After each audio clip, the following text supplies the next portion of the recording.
હૈદરાબાદના એક એવા વ્યક્તિની સ્ટોરી શેર કરીશું કે જે 12માં 2 વખત ફેલ થયા અને માત્ર 500 રૂપિયા લઈને અમેરિકા ગયા હતા. આજે હૈદરાબાદના સૌથી અમીર વ્યક્તિ તરીકેનું એમનું સ્થાન છે અને દુનિયાના સૌથી અમીર વૈજ્ઞાનિક તરીકે તેઓ ઓળખાય છે. નમસ્કાર. ખબર છે .com પર અમે ઘણી વખત એવા લોકોની સક્સેસ સ્ટોરી શેર કરીએ છીએ કે જેમણે મહેનતથી પોતે ઊભું કર્યું હોય, પોતે મહેનત કરીને આગળ આવ્યા હોય અને સફળતાની કેડી એમણે સર કરી હોય.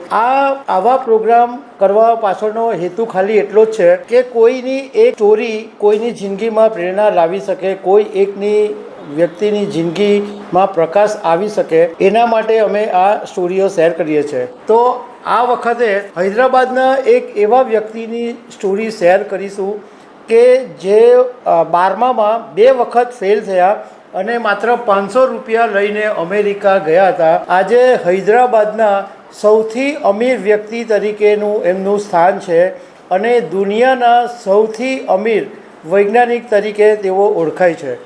તો એમના વિશે વાત કરીશ. મારું નામ રાજેશ શાહ છે અને તમે જોઈ રહ્યા છો ગુજરાતના સૌથી મોટા ડિજિટલ ન્યૂઝ પ્લેટફોર્મ ખબર છે .com. હૈદરાબાદના મુરલી દેવી કે જેમનો જન્મ એક નાનકડા ગામડામાં 17 માર્ચ 1951માં થયો હતો. મુરલી દેવીના જે પિતા હતા એક સામાન્ય સરકારી અધિકારી હતા, પણ મુરલી દેવીને ભણવામાં બિલકુલ રસ નહોતો. એ માંડ 12મા ધોરણ સુધી પહોંચ્યા અને 12માં ફેલ થયા. એ પછી એમણે એક ખાનગી કોલેજની અંદર ફાર્મસીનો અભ્યાસ કર્યો અને એ પછી આગળ વધ્યા. એમના જે પિતા હતા એ સામાન્ય સરકારી અધિકારી હતા, એમને 10,000 રૂપિયાનું પેન્શન આવતું હતું, પણ મુરલી દેવીનો જે પરિવાર હતો એ 14 લોકોનો પરિવાર હતો. એટલે 14 લોકોના પરિવારને 10,000માં ગુજારો કરવાનું બહુ મુશ્કેલ હતું.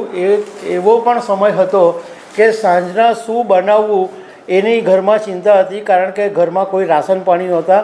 અને એવું બી કહેવાય છે કે કોઈક વખત તો મુરલી દેવીને દિવસમાં એક જ વખત જમવાનું મળતું હતું. મતલબમાં એટલી આર્થિક પરિસ્થિતિ એમના પરિવારની એકદમ ખરાબ હતી. 1976માં મુરલી દેવી અમેરિકા ગયા અને ત્યારે એમના પાસે એમના ગજવામાં માત્ર 500 રૂપિયા જ હતા. પણ એવું કહેવાય છે કે જો હર ચુનૌતી કો અવસર સમજતે હૈ ઉનકે કદમ કભી રૂકતે નહીં હૈ.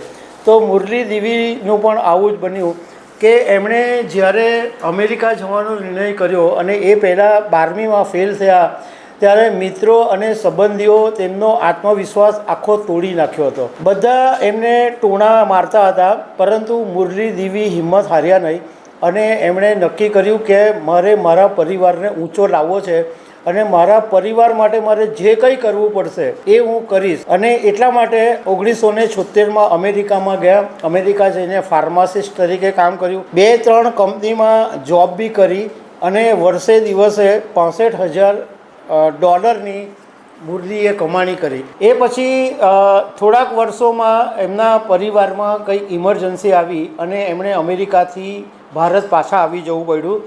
તો તે વખતે જ્યારે અમેરિકાથી પાછા આવ્યા ત્યારે $40,000 તેઓ લઈને આવ્યા હતા. અને 1984માં એમણે ડૉક્ટર કલ્લમ અંજી રેડ્ડીની સાથે મળીને કેમિનો ડ્રગ્સ નામની એક કંપની શરૂ કરી.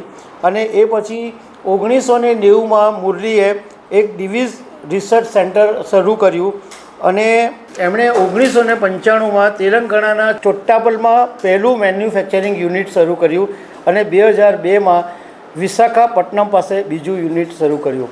હવે એમની ડિવીઝ લેબોરેટરીમાં એમણે એટલી બધી મહેનત કરી અને એ કંપનીને ખાસી એવી ઊંચી લઈ આવ્યા અને આજે લગભગ ભારતની સૌથી મોટી કંપનીઓમાં આ ડિવીઝ લેબોરેટરીનું સ્થાન છે.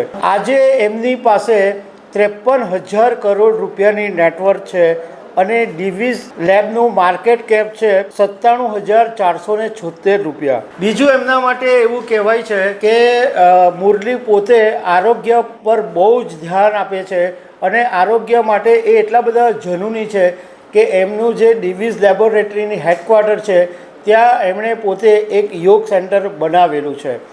મતલબમાં એક વ્યક્તિ કે જેના 12મા ધોરણમાં 2 વખત ફેલ થયા, ઘરની આર્થિક સ્થિતિ ખરાબ હતી, એમ છતાં પણ એમણે આટલી મહેનત કરીને આજે 1 લાખ કરોડની કંપની બનાવી નાખી છે. મોરલ ઓફ ધ સ્ટોરી એ છે કે તમે કોઈ ગરીબના ઘરમાં જન્મ્યા એમાં તમારો વાંક નથી, પરંતુ તમે ગરીબ તરીકે રહ્યા તો એ તમારો વાંક છે, એવું બિલ ગેટ્સે કીધેલું હતું.